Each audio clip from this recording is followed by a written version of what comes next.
Salam dari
kebinekaannya. Oke, Pak Ide Ketut Ananto ini toko Banten, Hindu Banten. Oh, Hindu Banten. Luasnya berapa nih? Yang di depannya 1000, hampir 1000 hari. Di belakang ada 1000.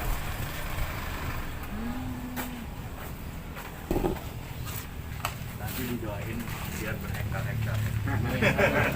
Ini jagonya beli tanah nih. Berapa puluh hektar aja ini, Pak? Siap, oke. Ini jago. Bendum, minum pakai soft service. Servis kalau kadarnya. Makasih. Ini apapun kalau di tengah-tengah perkebunan apapun jadi nikmat. Iya, benar. Sebenarnya habis keliling tuh kemarin. Iya, saya lihat Rasanya luar biasa banget nih. luar biasa vitaminnya. Energik ya? Pas saya lihat energi. Kalimantan udah semua. Orasi kebangsaan di sana ada namanya Kampus Pelangi Nusantara. Daerahnya yang pada tahu tuh. Ya di Kalimantan Barat ya, agama kampus dan lain sebagainya. Jakarta. Ya, Pelangi Nusantara. Cuman karena sedang COVID-19 jadi nggak bisa banyak ngumpulnya. Ya, dibatasi ya, dibatasi.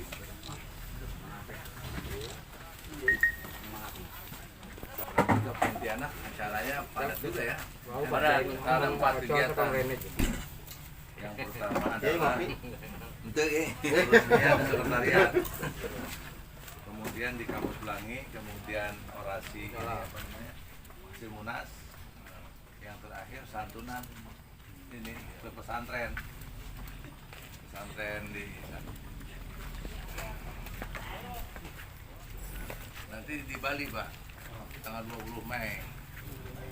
20 Mei di Bali. Di kita punya beberapa proyek yang akan direlokasikan. Ini juga ada universitas yang mau dipakai ya. Udah. Bali ya. Jadi Sekalian evaluasi kita lanjut gerak selama 6 bulan ini itu sampai 20 Mei akan datang. Salam Pancasila. Salam Pancasila. Para pengurus kerapatan Indonesia tanah air, ada Pak Sekjen, Bu Bendum, dan juga dari Banten Pak Kiai Roni, Pak Handi, dan kawan-kawan berkunjung ke penasehat Kerapatan Indonesia Tanah Air Pak Kiai Haji Syarqawi Matin, sekaligus juga peresmian kebun kebangsaan. Nah ini keren banget, kita ada pada jembatan, namanya adalah Indonesia Kita, dan sekaligus ada kebun kebangsaan yang tentu tidak hanya sekedar kebun, tetapi di sini ditanamkan kembali semangat untuk mencintai tanah air. Program Kerapatan Indonesia Tanah Air dalam bidang penghijauan, pertanian dan sebagainya akan terus dikembangkan, dan kita akan mulai dari Kota Serang ini, Kota Serang Banten ini, dan kita akan terus mengembangkan greenhouse di beberapa titik dan juga model-model pertanian dengan pupuk yang kita miliki, yaitu pupuk Futura. Oleh sebab itu, sekali lagi terima kasih Kiai Martin, Kiai, terima kasih semuanya Banten. Kita tetap bergerak untuk Indonesia maju. Assalamualaikum warahmatullahi wabarakatuh. Waalaikumsalam. Yel nggak? Ya. Nanti sambung dulu. Siapa kita? Siapa kita? Indonesia. Kita Banten. Yes. Oke. Lagi tes Ya. dulu. Saya Siapa komando kita? ya. Indonesia. Oh, komando. Siapa Pak kita? Indonesia. Indonesia. Kita. Mulai belum? Belum. Tes dulu. Lagi. Komandannya Pak Sekjen aja biar. Pak Sekjen. Ya. 1, 2, 3. Siapa kita? Indonesia. Kita Banten. Yes. Langsung bagus. Tadi ya. Maharnya udah ya.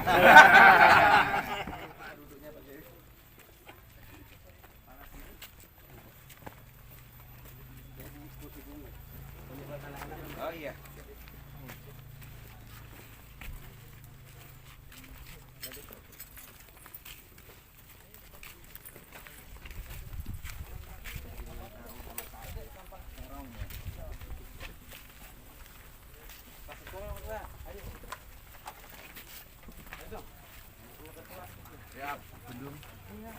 Ibu Benduk. Ketua Pak Andi.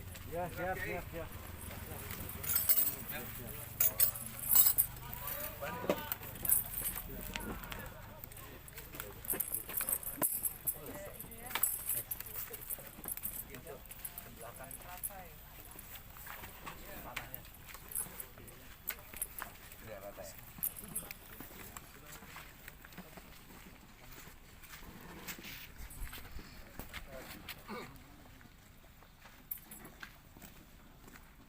Yusuf siap ya.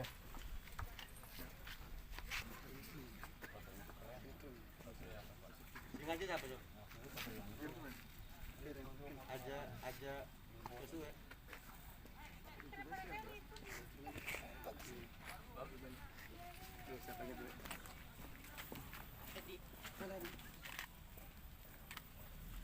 Udah kuat ya.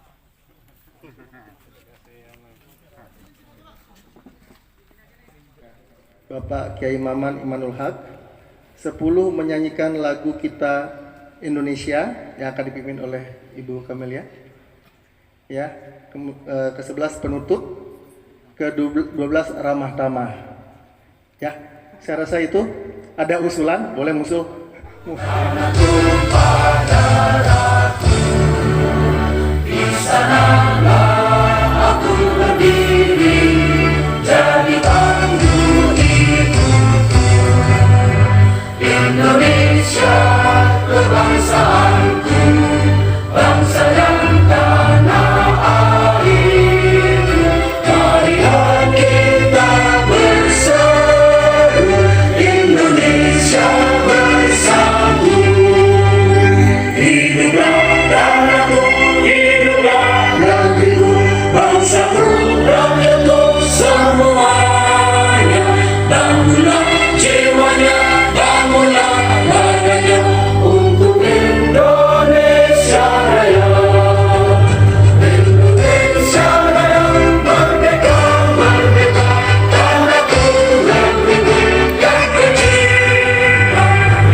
Terima kasih Adinda Yusuf. Kita lanjutkan dengan mars kita.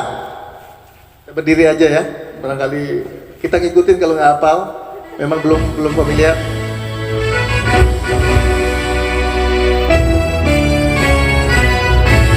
Tidak ada kami, tidak ada kamu, yang ada kita, yang ada kita, Indonesia.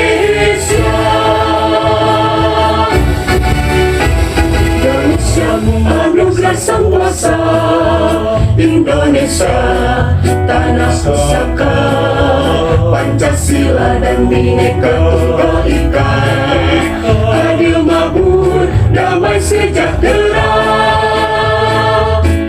Tidak ada kami, tidak ada kamu, yang ada kita, yang ada kita, Indonesia.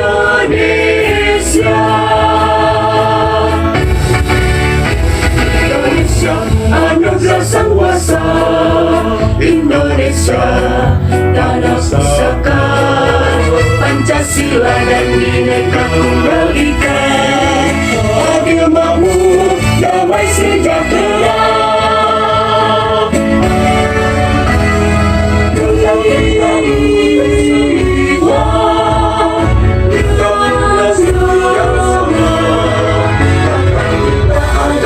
Kami dan kamu, kerapatan Indonesia tanah air. Persatuan bangsa, satu bahasa Indonesia. Setiap saat kita rawat bersama, Indonesia maju untuk dunia. Indonesia maju untuk dunia.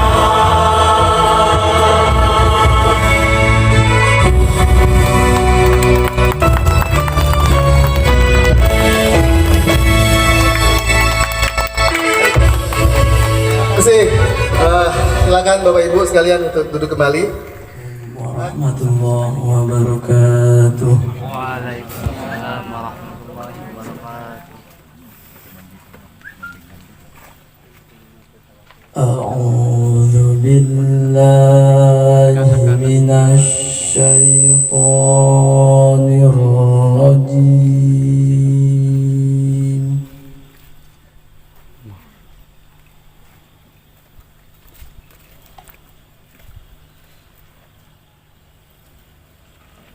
Bismillahirrahmanirrahim.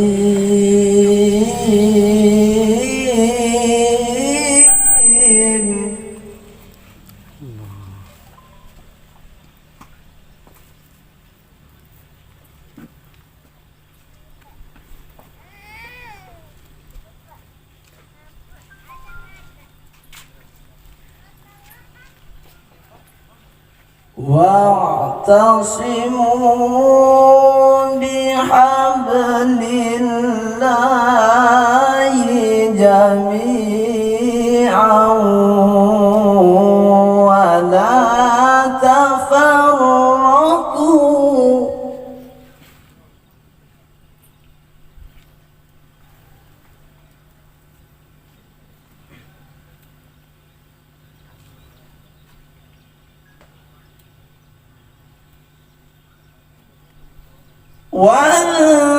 واذكروا نعمة الله عليكم إذ كنتم أعداء فألف بين قلوبكم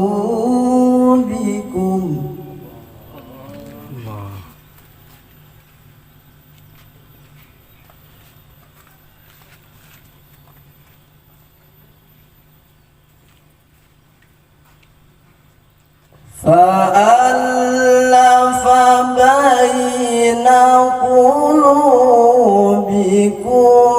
فأصبحتم بنعمته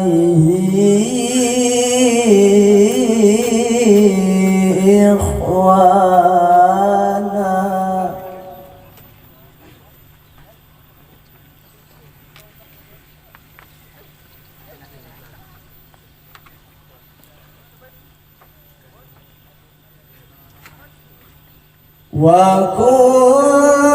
وكنتم على شفا حفرة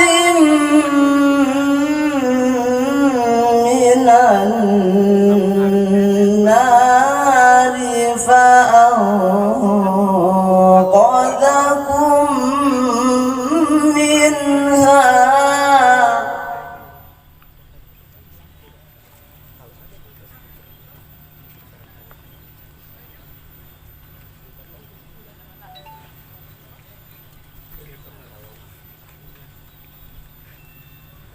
كذلك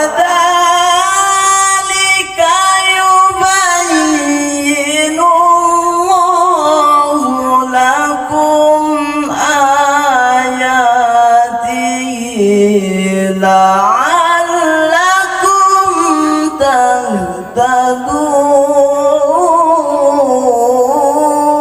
تهتدون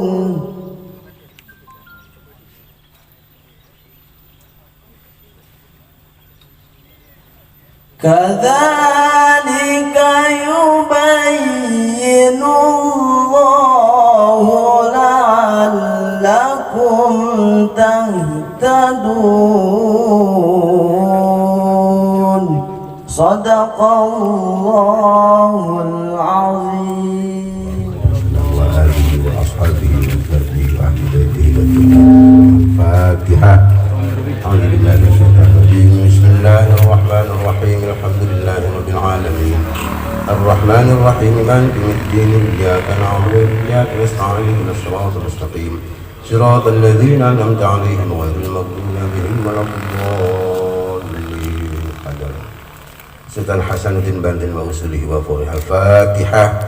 أعوذ بالله من الشيطان الرجيم. بسم الله الرحمن الرحيم الحمد لله رب العالمين الرحمن الرحيم مالك يوم الدين.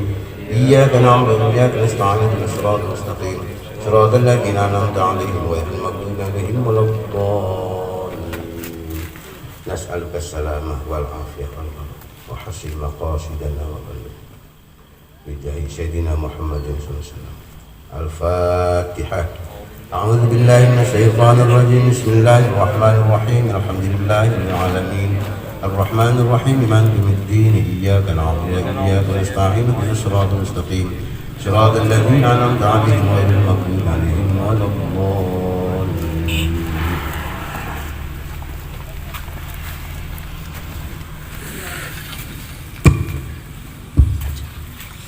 اللهم صل وسلم وبارك عليه.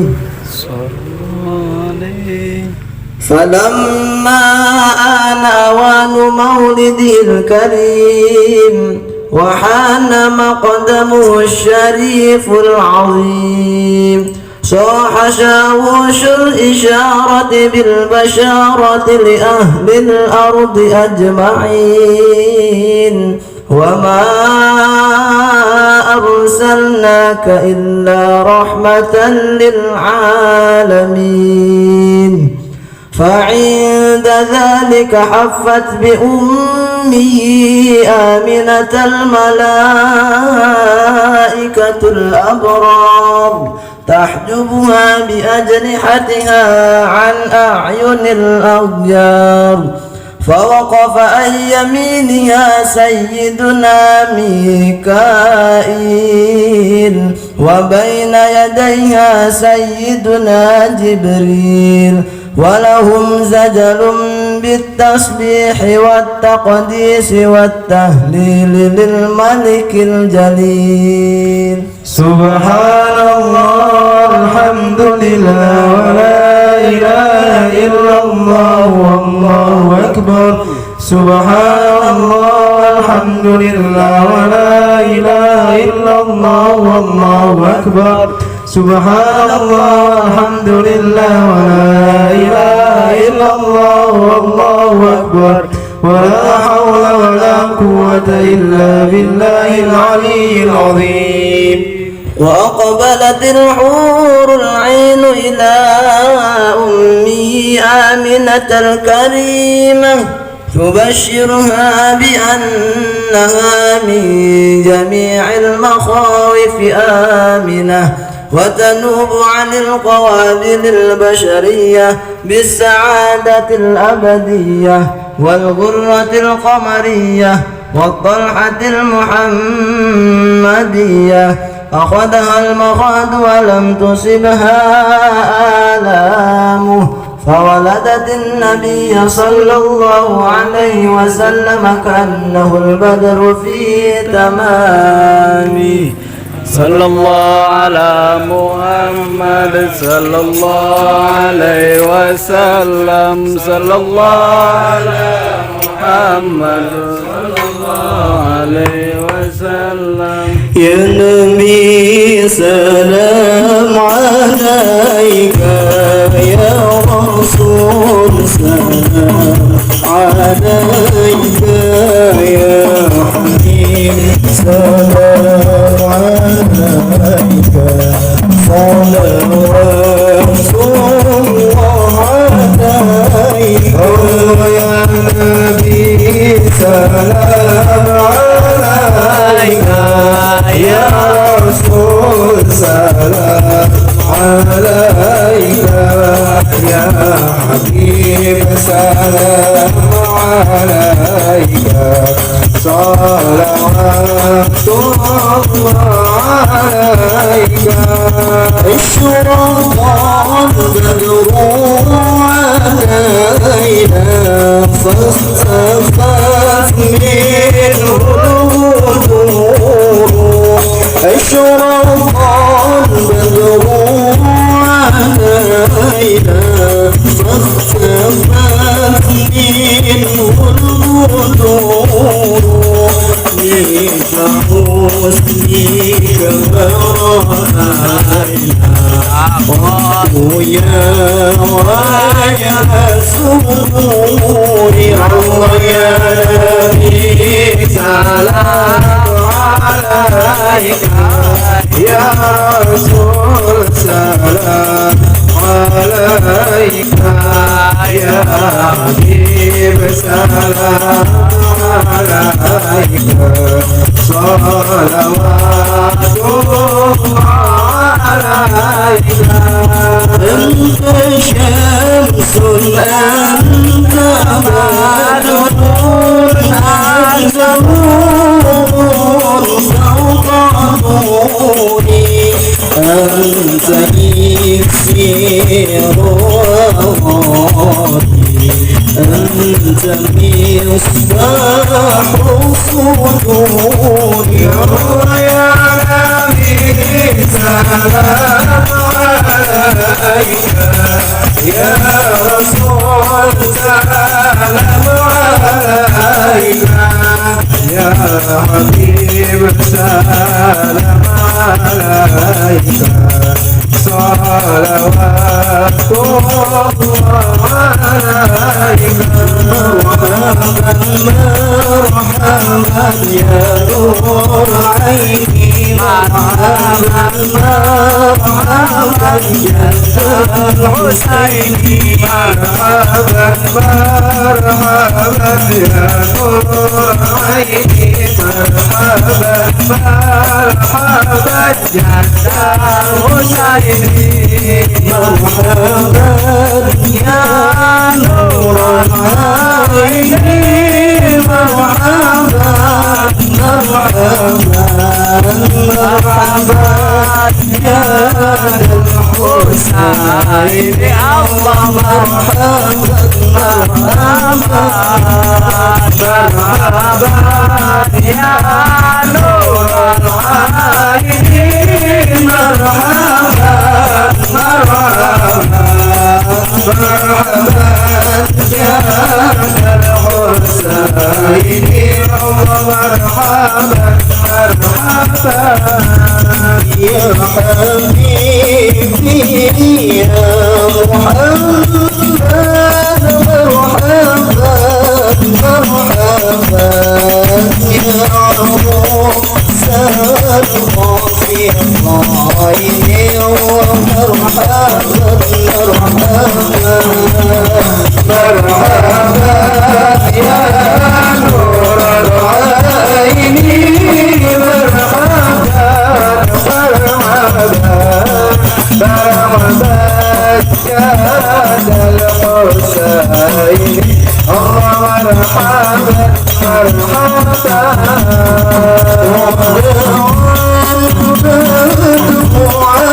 علينا من فضلك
اللهم صل وسلم وبارك عليه.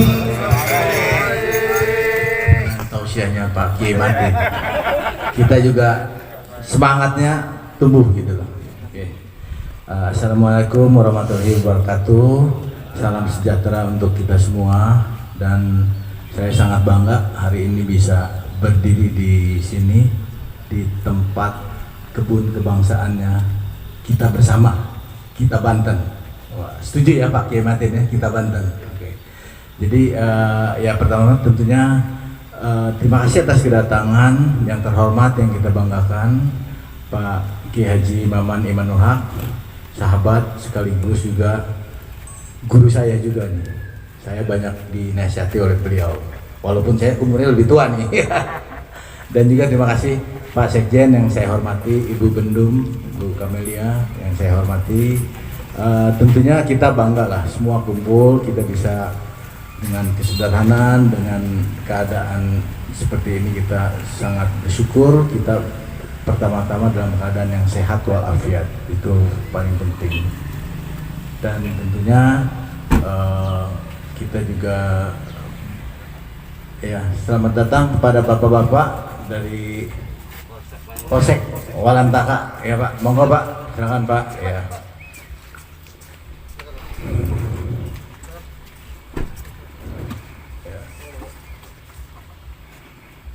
Ya silakan Pak ya. Jadi diawali beberapa minggu lalu nih saya sebetulnya anjang sana lah, mampir ke sini dengan yang terhormat juga Pak Kiai Tobaroni dan Pak Raka. Waktu itu kita jalan-jalan lah ke Serang katanya. Jadi senang sekali gitu loh karena ketemu dengan Pak Kiai Matin. Ternyata silsilah Banten ini luar biasa gitu loh. Jadi menurut saya ya bagus lah ya kita ada sesepuh-sesepuh. Kalau kita lihat di tempat itu banyak sekali di saung ya kita sebutnya saung ini luar biasa gitu, banyak sesepuh kita foto-fotonya. Jadi itu mungkin spiritnya ya Pak Kiai itu harus ditularkan kepada kita nih, dan juga mungkin Adinda yang masih muda ini semoga Banten ini lebih maju lagi ya. Dan satu hal di kita Banten ini, di sini ada beberapa bapak-bapak pimpinan nih seperti Pak Raka, ada Pak Kiai Misbah, ada Pak Osang, koordinator gugus, terus ada dari milenial nih Bang Moses, ada juga Pak Domo, ada Pak Adi. Nah mudah-mudahan kita bisa membuat kita Banten ini lebih maju dan berguna untuk masyarakat banyak dan bangsa dan negara kita ini. Itu yang paling kita harapkan, dan kita berharap dunia yang sudah begitu maju ya, digital, tadi saya cerita di mobil ada sekarang teknologi begitu hebat. Jadi saya punya teman itu direkturnya NATO Turki, dan dia kenal dengan beberapa perusahaan besar. Sekarang tuh perang udah nggak tembak-tembakan nantinya, pakai drone itu yang kita tahu tuh, jadi bisa tembak pakai drone, jadi bahaya sekali. Tapi ya memang itu teknologinya militer. Jadi kita pun adik-adik ini mesti belajar nih, digital kita mesti mengikuti gitu loh, dunia yang begitu semakin maju gitu loh. Dan mudah-mudahan, dan saya yakin kita punya potensi, kita punya sumber daya alam yang begitu kaya, dan kita pasti menjadi negara yang sangat maju di kedepannya. Amin. Dan saya pikir itu saja. Kita juga mohon doa restu dari Bapak Kiai Maman dan teman-teman semua. Semoga kita Banten bisa berkarya lah banyak. Di sini ada Pak Osang, ahli UMKM. Beliau bisa mendidik adik-adik ataupun siapapun yang mau jadi pengusaha UMKM di kita, itu kita bisa adakan programnya. Mau belajar usaha apa, parut kelapa, santan kelapa, mau belajar budidaya bandeng dan sebagainya, beliau punya banyak pengalaman, dan kita akan mengumpulkan kita Banten ini potensi-potensi yang bisa maju untuk negeri yang kita cintai ini. Demikian kurang lebihnya. Assalamualaikum warahmatullahi wabarakatuh. Marilah bersama-sama kita tundukkan hati kita, pejamkan mata kita fokus kepada nurullah ya Allah. A'udzubillahi minasyaitonirrajim. Bismillahirrahmanirrahim. Alhamdulillahi rabbil alamin, hamdan naimin, hamdan syakirin, hamdan yuafi ni'amahu wa yukafi mazidah. Ya Rabbana lakal hamdu wa lakal syukru kama yanbaghi li jalali wajhikal karim wa 'azimi sultan. Allahumma bijahi nabiyyikal mustafa wa rasulika al-murtada tahhir qulubana min kulli wasfin yubayyitna amma shahadatik wa mahabbatika wa amitna ala sunnati wal jamaah wa syauqi ila liqaika ya dzal jalali wal ikram. Allahumma ya da'imal fadli ala al-bariyah wa ya basital yadaini bil 'atiyah wa ya sahibal mawahibis samiyah salli ala sayyidina Muhammadin khairil warasatiyah waghfir lana ya dzal ula fi hadhil 'asiyah. Rabbana atina fid dunya hasanah wa fil akhirati hasanah wa qina adzaban nar. Wa sallallahu ala sayyidina Muhammadin walhamdulillahi rabbil alamin. Assalamualaikum warahmatullahi wabarakatuh. Tanam pohon dong Pak Kiai. Gimana? Cabai hitam ya? Cabai hitam. Waduh, cabai hitam. Aduh, mana? Gimana cabainya?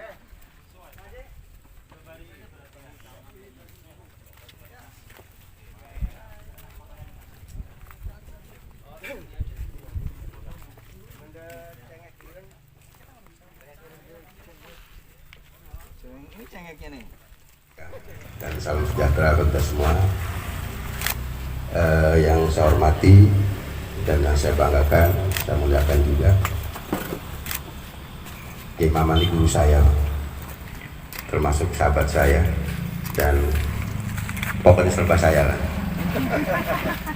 Dan selamat datang Kiai Kita sering ketemu di Jakarta, tapi pernah ke Banten ya, dalam dialog kebangsaan dulu. Lama nggak ketemu. 2 periode dengan Jokowi ya.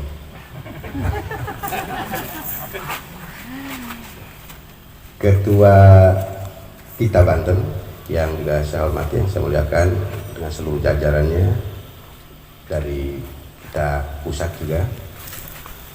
Singkat saja, saya sudah lama ya Maman merasakan prihatin soal nasionalisme. Kenapa? Kalau saya kecil mungkin bapak-bapak tidak sama. Ketika mau sekelas saja itu nyanyi-nyanyi lagu kebangsaan itu selalu. Tapi memang ada negatifnya ketika pasca reformasi, itu sama sekali nggak ada. Sehingga wajar kemudian ketika saya dengan teman-teman mengadakan lomba nyanyi lagu kebangsaan nggak laku. Itu tidak di tingkat SMA, apalagi SMP-nya. Nah, seiring perjalanan, kenapa demikian? Karena memang dunia selalu berputar dan manusia dinamis. Allah anugerahkan, Tuhan anugerahkan kepada akal manusia sehingga mampu melampaui dunia. Ketika negara-negara dulu bisa berdiri sendiri, sepertinya hari ini dan yang akan datang tidak akan pernah ada yang mandiri. Kenapa? Karena sifat mandiri itu cuma Tuhan. Jadi kalau ada orang independen itu nggak ada, karena yang independen itu Tuhan. Kalau istilah keimaman mukhalafatul lil hawadits qiyamuhu bi nafsihi, qiyamuhu bi nafsihi. Nah, dengan arus ini, ketika nasionalisme tidak kemudian digalakkan kembali, ditanamkan mulai dari benih. Nah, ini baru masuk kebun nih Pak. Soal benih disemai yang namanya nasionalisme hari ini saja seperti ini. Apalagi nanti. Orang berbicara, saya sedihnya begini. Kenapa elit-elit di Jakarta itu yang pendidikannya tinggi, tetapi masih ada hari ini berbicara soal ideologi negara. Padahal ideologi negara itu sudah final, yaitu Pancasila. Jadi ketika Indonesia diajak maju, kita masih berbicara soal ideologi, kapan kita maju? Sehingga kita hanya berdebat pada persoalan kemampuan. Nah, ini malah lebih penting lagi kita tanamkan semangat kebangsaan. Yang kemudian dikhawatirkan adalah, kalau istilah kita tahu Pak wewe Pak, bahasa sekarang mah wewe itu Pak, hantu. Wewe gombel apa gitu. Orang takut begini. Yang namanya wewe takut. Mau pergi kemana gitu, misalnya mau pacaran ini, nyamper pacar, lewatin kuburan, takut gitu. Ada wewe gitu kalau di bahasa sekarang. Tetapi sekarang wewe kan ada di kantong. www.com. Iya, ya. Sehingga karena namanya wewe, apapun masuk di sini dan dibuka. Ini tidak bisa dibendung karena anugerah Tuhan. Sedangkan Indonesia adalah satu contoh dunia saya pikir yang memang kalau dalam kita itu Al-Quran menyebut keberagaman suku, bangsa, agama, bahasa, etnis dan lain-lain. Itu sebetulnya sebuah anugerah yang harus kita syukuri. Maka saya kemudian mengambil nama kebun kebangsaan. Kebun adalah sebuah lahan yang ada di perkampungan, berbeda dengan hutan. Dan kebun itu beragam tanaman dan itu silih berganti. Silih berganti ini adalah, kalau kita sebut musiman, saya analogikan kepada sebuah generasi. Ketika saya menyemai hari ini, sesungguhnya kita sedang menjadikan untuk tanaman jadi hari esok. Dan demikian tanaman sudah jadi, bagaimana kita menjadikan tanaman ini sebagai induknya. Terus bergulir semacam itu sehingga semangat nasionalisme tidak ada putus tengah jalan. Dengan kemajuan dan informasi. Jujur, apapun amal orang, kuncinya ada ikhlas. Kiai Maman itu orang ikhlas karena gurunya beliau adalah Gus Dur. Gus Dur itu nggak pernah berpikir ketika berkata ada yang mencaci maki. Makanya tadi Pak Ketua Umum Kiai bercanda, daripada kita mengkafir-kafirkan orang, yang lebih baik itu kita dikafir-kafirkan, sekalipun itu bukan sebuah pilihan. Karena kalau mengkafir-kafirkan orang, kita dosa. Kalau dikafirkan, ya santai, kita bisa tidur, bisa makan enak. Ketimbang kita mencaci maki, lebih baik kita dicaci maki. Karena perbuatan mencaci maki adalah dosa. Yang dicaci maki katanya dosanya diambilin kan gitu. Jadi santai saja ketika kita dicaci maki. Makanya kenapa kebun kebangsaan? Sekali lagi berangkat dari keprihatinan. Saya hidup di kampung, yang dulu gotong royong semuanya. Sekarang ini kan sudah mulai lebih-lebih karena dunia informasi yang tanpa batas. Negara sudah tanpa batas sekarang, apalagi informasi yang tadi ada di kantong itu wewenya. Ada kelompok yang memang punya semangat jihad. Ini yang harus diwaspadai. Isu komunis dan lain-lain, buat saya gimana ya? Nggak mungkin. Dan saya kok nggak takut. Yang saya takut itu justru orang yang punya semangat jihad. Dikit-dikit jihad, hadiahnya bidadari, surga. Ini kan baik. Kalau orang yang katakan ateis tidak punya Tuhan, apa yang kita perjuangkan? Hanya persoalan perut, hanya persoalan dunia. Tapi kalau kelompok orang sudah paham, sudah mempunyai semangat jihad, apapun akan terjadi. Negara dalam kondisi ini tidak boleh lemah. Ini mau ada keimaman maksudnya. Negara tidak boleh lemah. Kalau negara ini takut dengan kelompok-kelompok yang intoleran, gerakannya radikal, ini berbahaya. Kenapa? Karena tadi generasi muda memegang HP, ada WW-nya, dianggaplah gerakan radikal itu sesuatu yang sah, yang tidak apa-apa.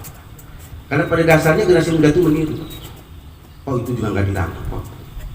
Bang Tayyib juga nggak ditangkap misalnya. Ini kan menjadi presiden buruk bagi generasi yang akan datang.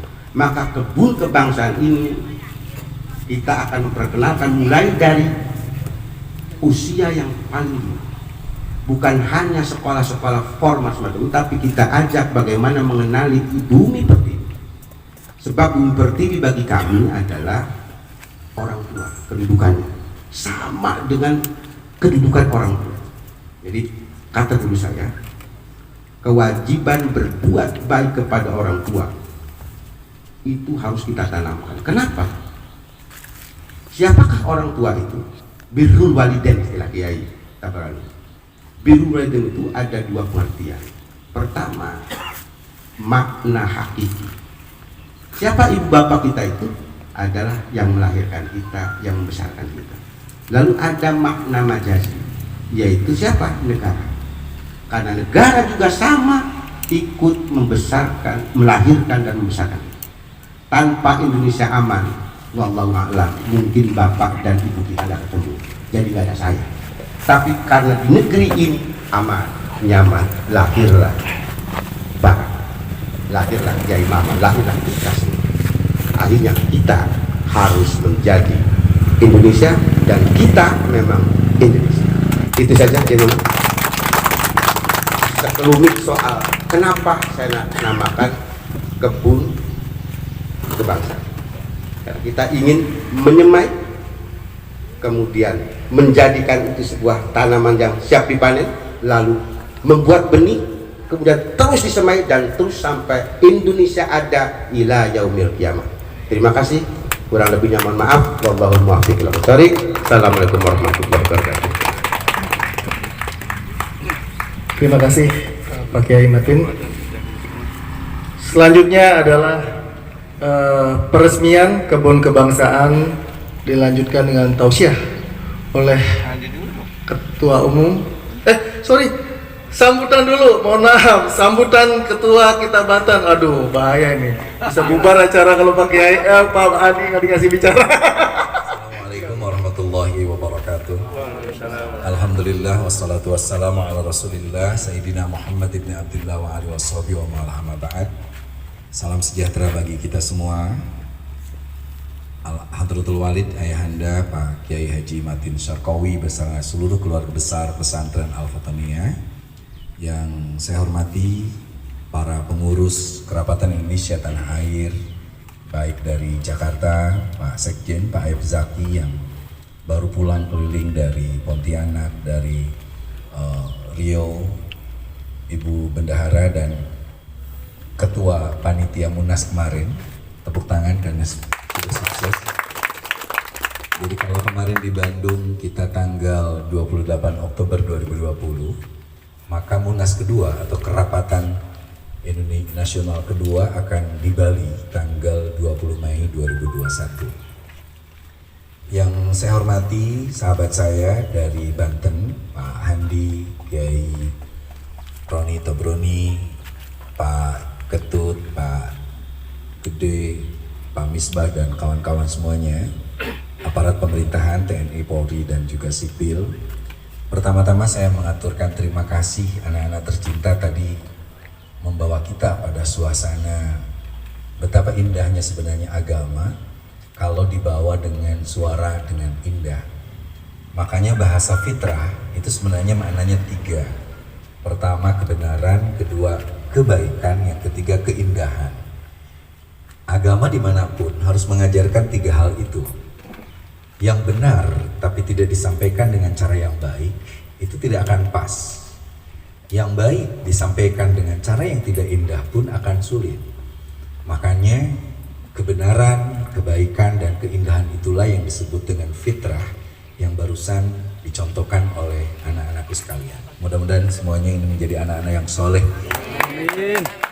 Yang kedua, saya mengucapkan terima kasih pada Pak Kiai karena saya sudah lama sebenarnya ingin datang ke tempat ini. Saya dengan Rike Diah Pitaloka dibimbing oleh Kiai Matin Syarqawi untuk lalu melihat Jawa Barat dan Banten ini lebih detail. Nah, saya selalu bilang ketika dulu Tan Malaka masuk di Pandeglang di daerah Bayah dan menghentikan Romusa, lalu Soekarno tertarik dengan Banten, lalu dia melihat bagaimana Kesultanan Banten. Saya kebetulan orang Cirebon, ayah saya itu dari Cirebon, jadi kalau saya dengan Kiai Syarqawi itu tuaan saya. Dari sisi itu. Jadi saya kalau ke makam Gunung Jati dengan Gus Dur itu langsung bisa naik ke atasnya, langsung di hadapan makam Sunan Gunung Jati. Di makam itulah Gus Dur tiba-tiba ngasih saya segenggam pasir. Kata Gus Dur, mulai besok tolong hari Rabu bikin rumah. Bayangkan Pak, saya dimodali Gus Dur hanya pasir segenggam, tapi jadi rumah. 3 bulan rumah saya 2 tingkat. Ini Bu Kamel pernah, Pak Handi pernah, malah Idul Adha di saya, Pak Aib Zaki 2 kali, 3 kali ke saya. Itu hanya 3 bulan dari segenggam pasirnya Gus Dur. Dari mana uangnya Pak? Ya itulah kalau saya percaya kepada wali, barokah wali, barokah orang suci. Maka tiba-tiba saya datang di daerah Pleret itu ada material besar di Cirebon milik seorang Cina. Dia bilang, Ustadz, kalau bikin rumah ambil aja semua bahannya, udah jangan mikirin dibayar atau enggak. Yang penting, saya tanya kenapa Cik? Baik banget. Dia bilang, karena Anda itu anaknya Gus Dur. Nyebutnya anaknya Gus Dur Pak. Anaknya Gus Dur. Karena Gus Dur lah saya bisa merayakan Imlek, karena Gus Dur lah saya tidak perlu mengganti nama apa? Nama Cina dengan nama Indonesia, tidak perlu mengisi KTP dengan agama yang resmi atau tidak resmi karena ada Tionghoa juga. Bayangkan itu barokahnya Gus Dur. Dan Gus Dur lah yang mengantarkan saya akhirnya kenal dengan seluruh pejabat-pejabat tinggi ini. Saya pun dikenalkan dengan teman-teman di luar negeri sehingga saya bisa keliling ke 58 negara di dunia. Itu bibarokati Gus Dur. Jadi kalau hari ini saya jadi anggota DPR, saya pun ditunjuk oleh Pak Presiden sebagai direktur pada pemenangan kemarin, itu karena berkahnya Gus Dur. Seperti itu. Makanya kalau ada orang yang agak sedikit sinis ke Gus Dur. Betul kata Kiai Sarkowi tadi, an-nasu a'da'u ma jahilin.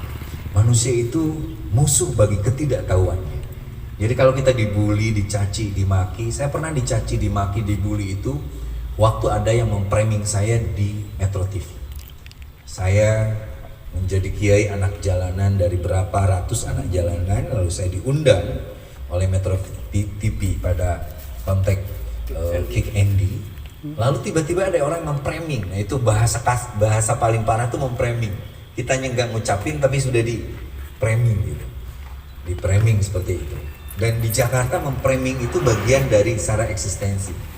Misalnya saya sering ditanya oleh Fahri Hamzah, oleh Fadli John. Dia bilang, kenapa kita bagi tugasnya nggak pas ya? Framing namanya.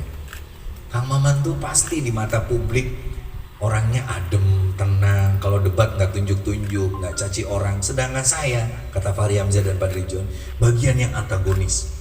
Gebrak-gebrak, nyinyir-nyinyir, seperti itu. Saya bilang iyalah, kalau kita tidak berbagi, saya malaikatnya, Anda setannya, mungkin nggak rame dunia ini. Nah seperti itu. Jadi sekali lagi terima kasih Pak Kiai. Mudah-mudahan saya diundang Pak Handi ke tempat ini memang menjadi berkah bagi kita Banten. Nah selanjutnya surat Al-Baqarah ayat 103 yang dibaca oleh Qori tadi, Ananda Tercinta tadi. Itu sebenarnya gambaran dari kita, di mana Allah menyuruh kita untuk selalu iktisam, bersatu, wa'tasimu bihablillah, di jalan Tuhan. Jalan Tuhan itu apa? Kejujuran, persahabatan, persaudaraan. Saya dengan Pak Hendi ini bersahabat, bersaudara malah. Wow Pak. Jadi belum pernah ada orang lihat saya telanjang kecuali Pak Hendi. Betul. Jadi Pak Hendi lah yang saat saya detik-detik sakit dan sebagainya, dia dengan telaten memandikan saya, membuat saya semangat karena kecapean pilpres ketika itu. Dan Pak Handi lah yang ngajak saya untuk datang ke kiai, datang ke romo, datang ke pendeta, ke biksu dan sebagainya untuk berdiskusi. Dan itulah namanya persaudaraan. Dan persaudaraan itu adalah tali ilahi, tali Tuhan. Itu yang disebut oleh Gus Mik dulu di mana, di Kediri. Irfa' rayatal hub wal ikha'il hamid. Kibarkan tali cinta sejati dan persaudaraan abadi. Saya bersahabat dengan begitu banyak orang yang beda partai. Bayangkan saja, saya dukung Jokowi 2 periode, tapi Prabowo datang ke rumah saya. Tidak ada dalam sejarah ketika kita di Monas, saya dukung Jokowi habis-habisan, tapi Prabowo nyari saya untuk ngobrol berdua. Makanya saya udah tahu, Prabowo kalau kalah pasti jadi Menhan. Karena Menhan lah yang anggarannya paling gede, dan dengan itu hutangnya Prabowo terutama yang dikelola oleh saudaranya, oleh kakaknya siapa? Hashim, itu bisa terlunasi loh Pak. Saya tahu persis kenapa Gatot ngamuk. Wow Pak Jokowi datang ke rumah saya, langsung ke Jatiwangi, ngobrolin Pak Gatot punya uang di satu bank. Uang itu banyak banget. Wow Pak. Tetapi kalau uang itu dibuka dan kebetulan banknya bermasalah, maka kemungkinan Pak Gatot akan menggunakan uang itu lebih leluasa dan mengganggu, dalam tanda kutip Pak, mengganggu bagaimana Indonesia maju ke depan. Nah, kenapa Pak Gatot marah hari ini? Wajar aja uangnya nggak bisa cair Pak.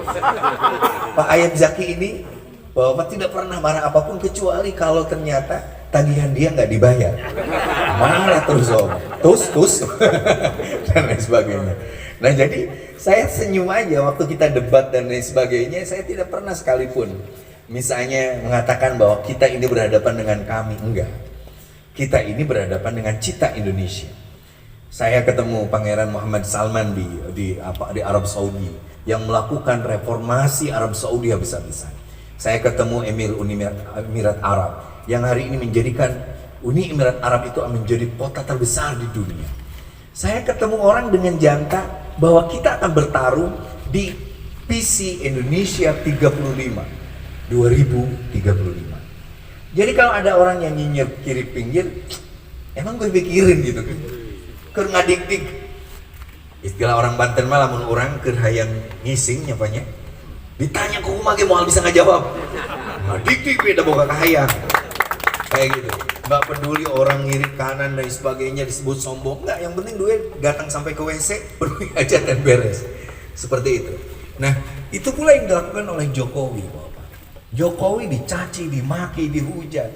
Ya Jokowi sering lah ngeluh, Bapak, kalau ke saya misalnya kita ngobrol di di warung pecel boplo di Menteng dan sebagainya. Tetapi keluhannya bukan ngeluh kepada yang membuli.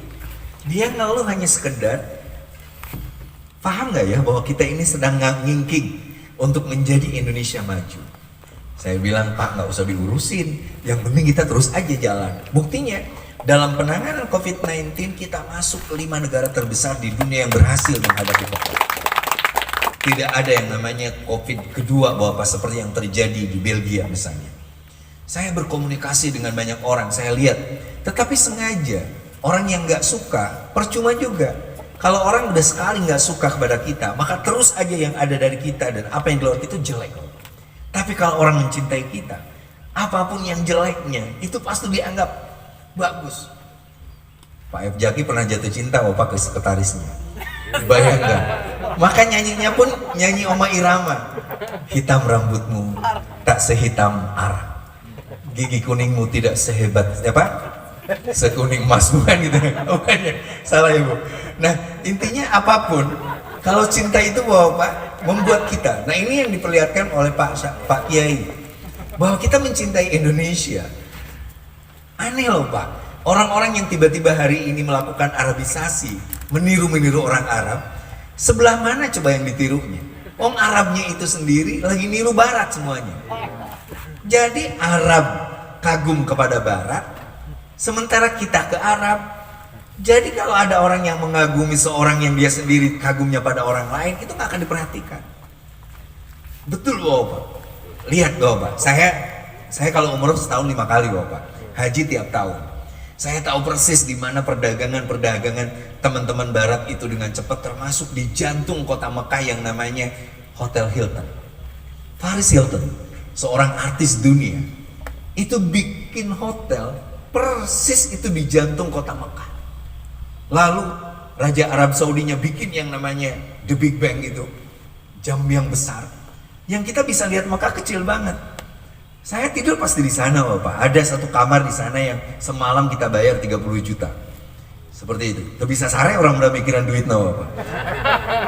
Saya gitu. Nah, bayangkan seperti itu. Nah, makanya sekali lagi yang menyatukan kita itu adalah hablullah, nilai-nilai ilahiyah. Tidak mengenal suku, tidak mengenal bangsa. Pak Jaki kemarin keliling ketemu di Pontianak, tiba-tiba ada orang ngasih fasilitas kantor. Saya ke Banten nggak usah mikirin kantor, ada Pak Hendi. Seperti itu.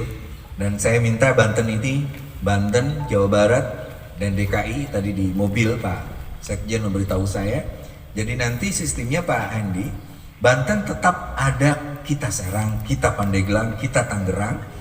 Tetapi kepengurusannya jadi simpel. Majelis hikmahnya cuma 2, ketua dengan sekretaris. Lalu yang penting itu yang dewan kebijakan yang 8. Baru setelah itu 1 dewan perwakilan. Misalnya Banten yang mimpin seluruh perwakilan-perwakilan dari profesi manapun itu Kiai Syarqawi Matin. Sementara yang majelis hikmah ada Kiai Roni. Nah yang 8 itu. Nah lalu apa prioritasnya Bapak? Prioritasnya ketika nilai-nilai ilahiyah ini muncul, prioritas kita misalnya di Banten, kita udah contoh ada kebun kebangsaan. Ini akan diduplikasi oleh Pak Sekjen di mana bahwa kita harus punya kebun kebangsaan seperti di tempatnya Kiai Matin. Ini tugasnya Pak Sekjen, Pak Sekjen. Pak Sekjen tanahnya luas banget Pak. Di Lampung beliau udah panen yang namanya singkong, yang bahan aci. Lalu di Gugus Karsa dibahas tentang transformasi aci. Aci itu misalnya dibikin salah satunya cireng. Tapi cireng yang dikemas dalam kita itu cireng yang betul-betul bisa dibeli dengan online, punya kekuatan berapa, punya model apa dan lain sebagainya. Itu Saudara Iman, inovasi dan survei riset dan inovasi. Itu digodok Pak, karena kita punya hubungan dengan Bappenas, kita punya hubungan dengan Menristek, kita punya hubungan dengan ini dengan semua kalangan kementerian. Jadi saya mohon Pak Andi, kalau kira-kira Mei tanggal 20 kita kerapatan nasional di Bali, nah ada 1 atau 2 kali kita raker di Banten untuk menguatkan kembali bagaimana program ini. Bapak Ibu sekalian, Banten pun punya apa yang disebut oleh Pak Handi tadi adalah UMKM. UMKM, Pak Osang saya bisikin barusan. Kalau kelapa dioptimalkan dari seluruh 7 kota kabupaten yang ada di Banten ini, lalu kita bisa per bulan berapa? Maka 90.000 butir kelapa bisa kita kelola, bisa kita datangkan lalu kita hadirkan dengan bentuk macam variasi. Nah, kita bisa melebihi 90.000 butir kelapa per bulan. Kalau kita misalnya Pak Jaki punya perkebunan di Rio, Bu Kamel punya perkebunan di Medan. Ini orang-orang kaya semua, Pak. Saya aja yang tidak punya perkebunan, tidak punya apa. Seperti itu. Kalau mereka nanti pakai mobil mewah, saya nganggur aja, Pak, lihat di helikopter misalnya. Saya ketemu. Kayak gitu, Pak. Nah, jadi kelapa dan lain sebagainya tidak perlu banyak program. Pontianak bagus banget kemarin. Lalu Rio bagus juga. Kita pun bikin pesantren, beberapa pesantren. Nah, saya bilang, udahlah kalau Banten kita satu model pesantren, namanya pesantren multiversitas. Jadi kemungkinan Pak Kiai Al-Fatoniyah ini nanti didatangi oleh Taufik Rahzen dan teman-teman dari BPIP, lalu Marbawi Aman Katong dan sebagainya, itu dibuat jadi pesantren yang multiversitas. Nah, saya hari ini sudah bergerak dengan teman-teman BI, setiap pesantren mendapatkan lumayan subsidi banyak sekali Bapak dari BI, karena gambaran pesantren itu jangan ke Kementerian Agama aja Bapak, lintas kementerian. Dan itu yang akan didatangi menteri-menteri itu dipimpin Pak Sekjen kepada kementerian-kementerian terkait. Alhamdulillah tidak ada ormas yang punya legalitas secepat kita. Langsung dikasihnya oleh menteri. Saya nggak tahu apa itu karena Pak Sekjennya atau bendungnya. Pokoknya karena Pak Lolinya itu sama-sama orang apa sulutnya apa dapilnya di Sumut, dia langsung nyambung. Kayak gitu. Wow, Pak. Nah, itu yang pertama. Jadi kita disatukan atas hablullah, nilai-nilai ilahi. Nah, nanti kita di Bali ketemu Pak Ketut ya. Kita di sana mudah-mudahan Banten tidak hanya ikut kerapatan nasionalnya, tapi diajak jalan-jalan juga. Pak Handi ini berapa puluh tahun malah di Bali, di Kuta. Beliau bisnis beliau dulu waktu musim pertama-tama film kartun, film-film dan lain sebagainya. Nih, beliau ahlinya sebenarnya, distributor resmi. Wah, oke, ayat itu kemudian berkata tentang wa kuntum ala syafa khufrati minan nar. Kita itu berkali-kali loh, Indonesia tuh mau jatuh, mau terjerumus. Tapi kata orang Cirebon tuh kali gane ya. Ujuk-ujuk ada yang nyelamatin, dilalah gitu. Dilalah. Contoh, waktu kita mau hancur tahun 45. Wah, Pak. Tiba-tiba anak-anak muda mendengar ada berita bahwa Jepang kalah oleh Amerika, oleh sekutu, kita langsung menyuruh Soekarno-Hatta memerdekakan. Kalau tidak ada anak-anak muda, Bapak, Soekarno-Hatta masih tunggu aja dulu Belanda, tunggu aja apakah Jepang ngasih atau tidak. Tidak, anak-anak langsung culik. Makanya jangan heran tanggal 16 Agustus itu sudah ada proklamasi kemerdekaan di Cirebon. Kelompok PSI, kelompok sosialis, Bapak, itu sudah mulai. Tetapi anak-anak muda pingin yang jadi figur itu Soekarno-Hatta. Maka tanggal 17 Agustus 45. Lalu kita pun diuji ketika agresi Belanda 48-49. Ketika itu haji menurut Hadratus Syekh Mbah Hasyim Asy'ari tidak boleh perlu berangkat karena agresi Belanda. Indonesia menang kembali ketika kita tentara itu mampu. Jenderal Sudirman ketika itu membaca Lihom Satun Utfi Biha di hutan dan dia tidak ditangkap, bayangkan, oleh Belanda. Bung Tomo diajarkan takbir oleh Hadratus Syekh, Allahu Akbar, kayak gitu. Jadi takbir itu nggak masalah, jangan alergi Pak Endi, tenang aja. Yang alergi itu kalau takbir dipakai nakut-takuti orang, dipakai untuk mencaci maki orang. Karena takbir itu intinya mengagungkan Tuhan, mengagungkan Allah, kayak gitu. Jadi nggak apa-apa kita takbir, merdeka ya merdeka. Tapi kalau takbir tiba-tiba menghina pemerintah, menghina tentara, menghina Polri, nah itu takbir yang salah. Takbir yang menakutkan. Seperti itu. Kita pun diuji lagi tahun 65. PKI ketika itu baru bangkit. Setelah dia terpuruk, tiba-tiba anak-anak muda, DN Aidit. Aidit itu anak ulama besar. Diva Nusantara Aidit, dia hafal Quran.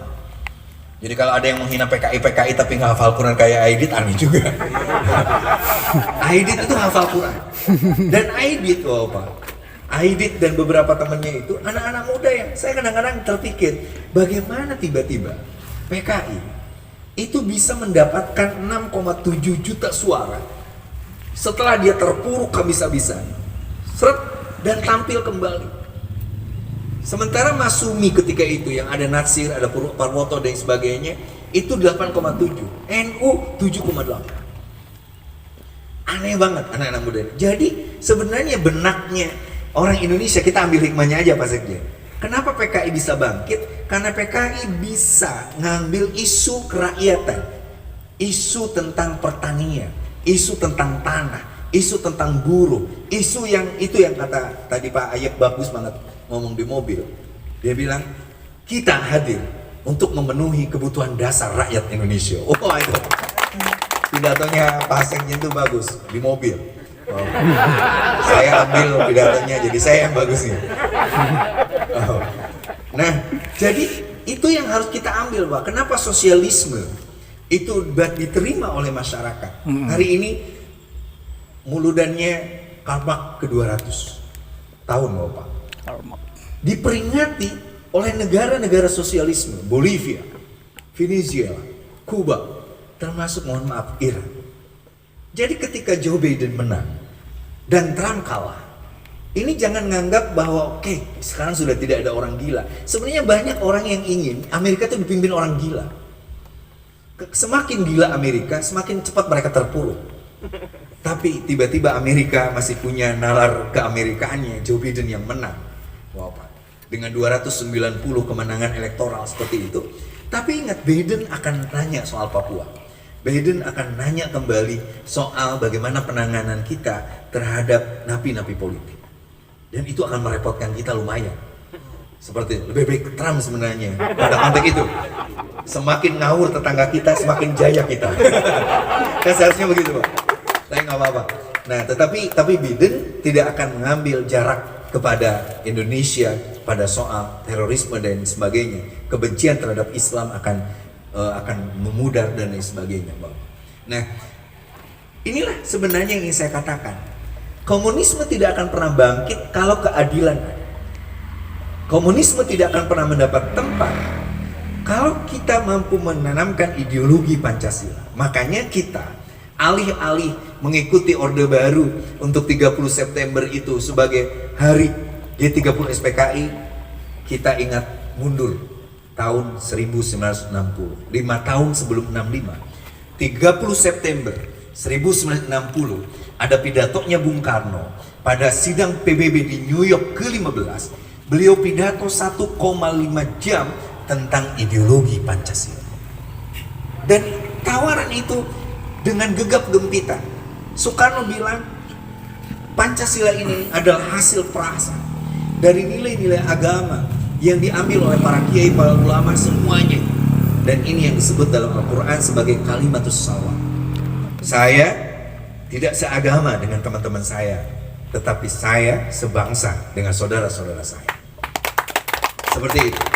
Makanya pidato itu menggegarkan sampai ketika itu Presiden Yugoslavia, Tito namanya. Tito itu tanya Bung Karno, Bung, Indonesia yang begitu besar itu punya apa? Bung Karno tanya, Anda punya apa? Tuh Tito ketika itu bangga banget. Tidak ada yang bisa memproduksi militer pasca Nazi Jerman kecuali Yugo. Saya 2 kali ke Yugo, Bapak. Bayangkan, tidak ada yang punya sebuah anggaran besar untuk bagaimana menjaga ketahanan itu kecuali Yugo.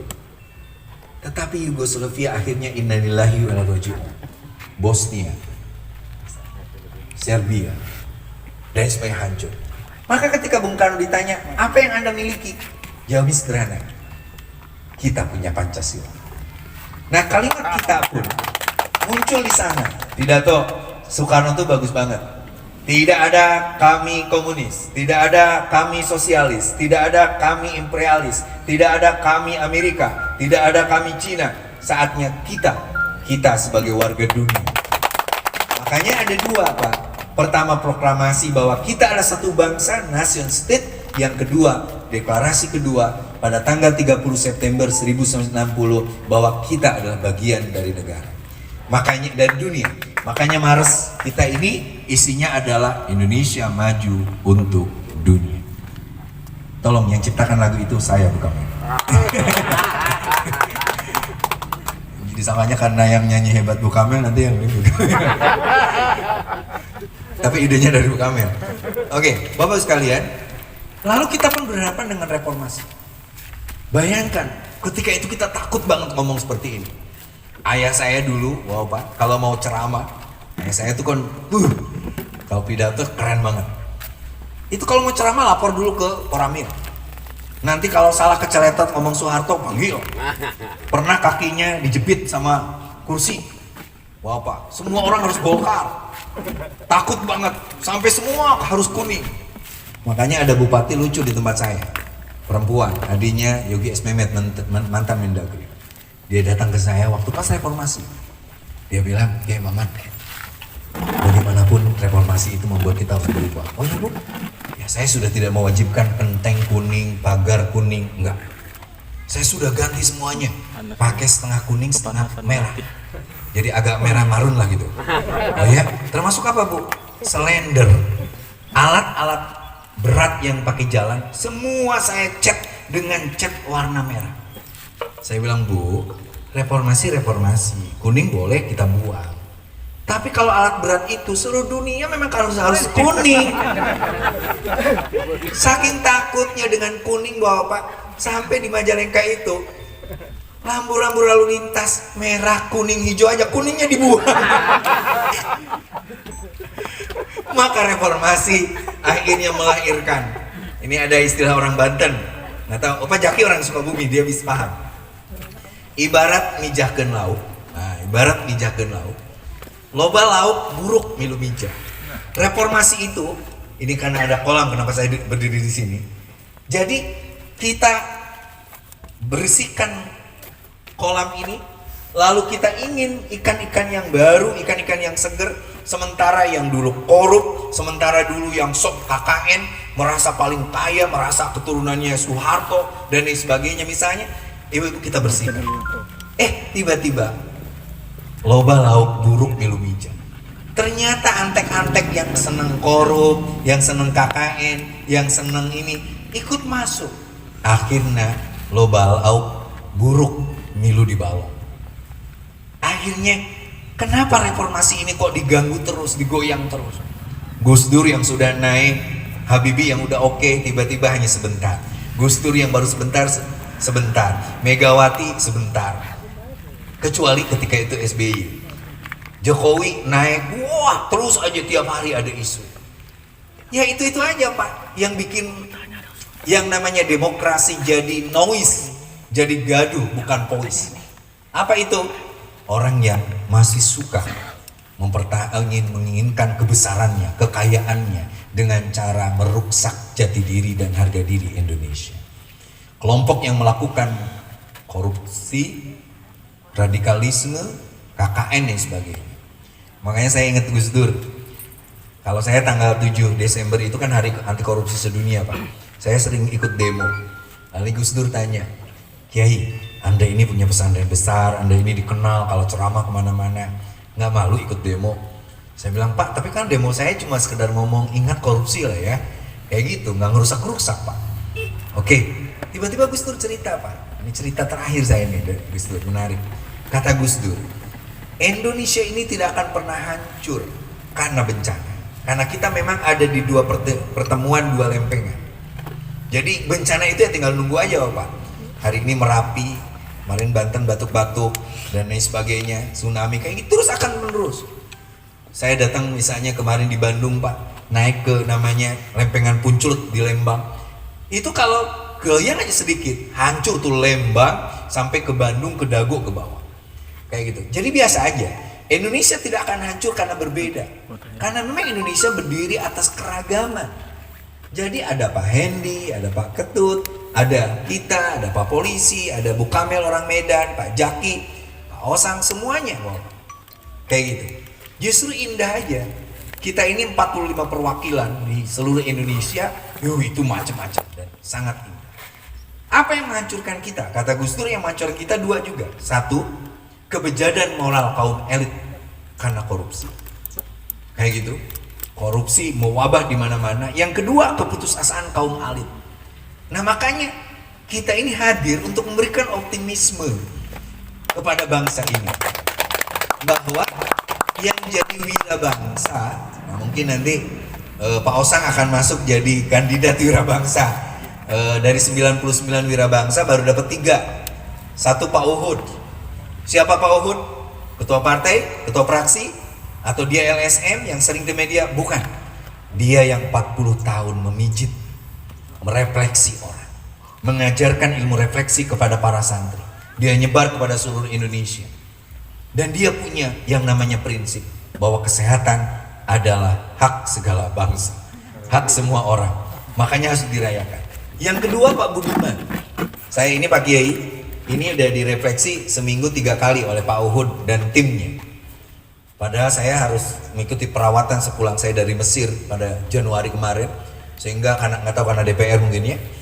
Lalu difasilitasi untuk harus nebus obat yang sehari saya harus minum 4 obat. 1 obatnya itu bahwa Pak harganya 400.000. Berarti saya harus minum obat 1,6 juta per hari.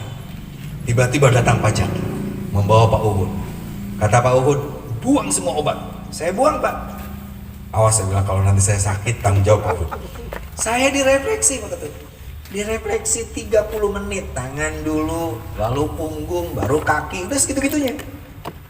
Dan saya cek wah Pak, semua sehat.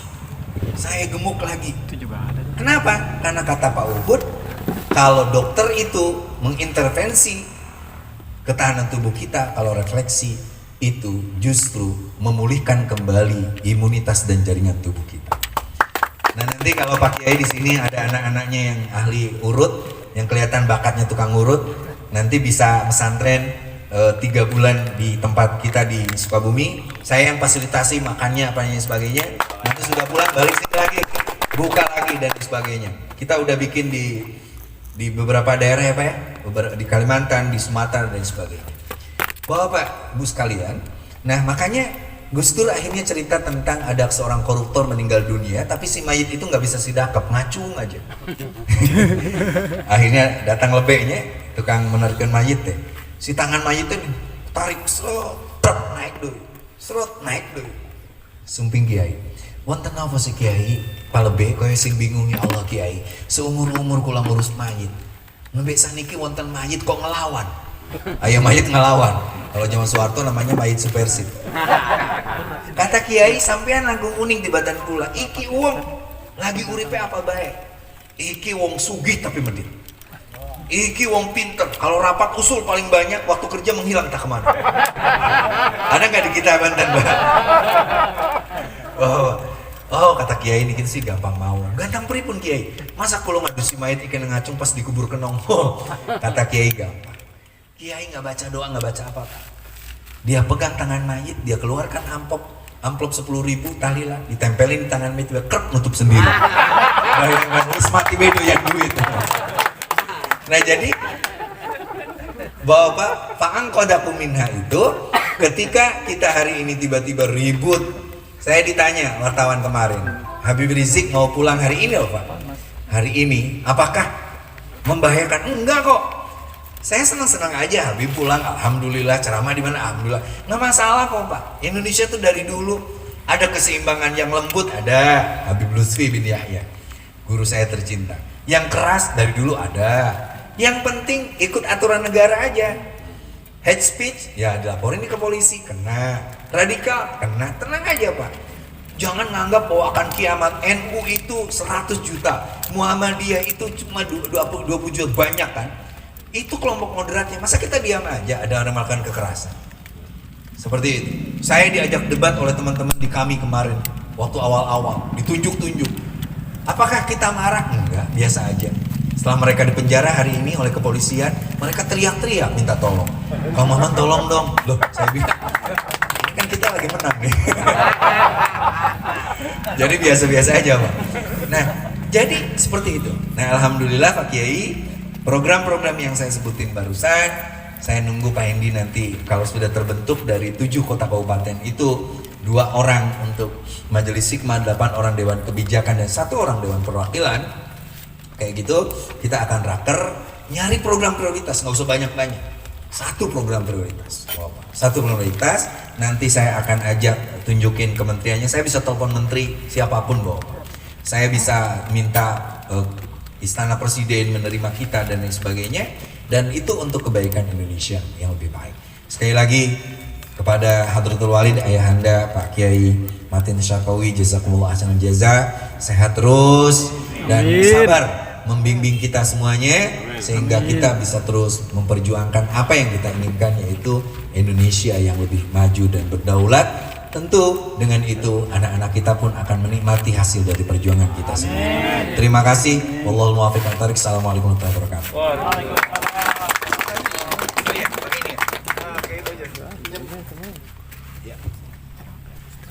Saya minta Pak Kiai Pak Sarkowi, Sekjen Bendung, Pak Hendi, Pak ini, kita akan mukul. Kirang macam nggak? Ayo, proses ini. Jadi saya punya lagu sholawat di Om Satun. Sambil baca sholawat ya, karena maulid. Li khamsatun udfi biha haral wabail hatimah al-Mustafa wal Murtada wa banahuma wa Fatimah. Seandainya di bencana kita punya 5 jiwa yang menuntun hidup kita dengan cahaya dan cinta.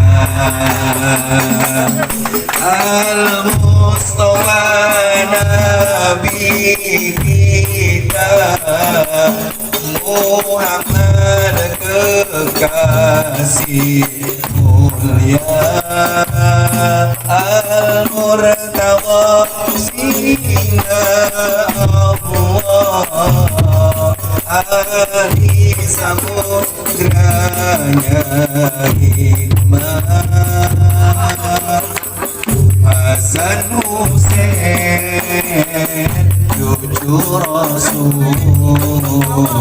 figur soleh dan berani, Fatimah Zahra putri Nabi, bidadari surgawi. Ya Allah biha,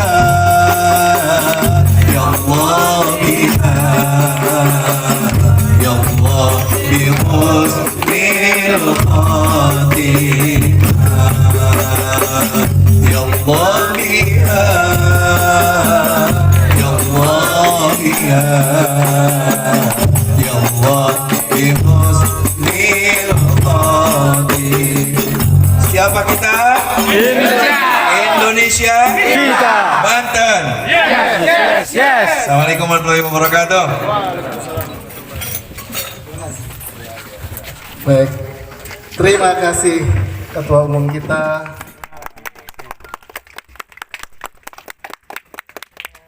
Ya, semoga tumbuh subur. Amin. Serius macunya.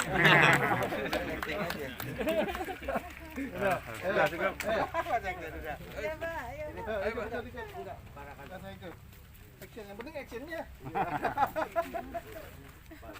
Oke. Mau katanya. Mau bikin ini, bikin status. Bendung. Tuanya nanti lebar. Buat dan banyak. Tasnya nggak arti.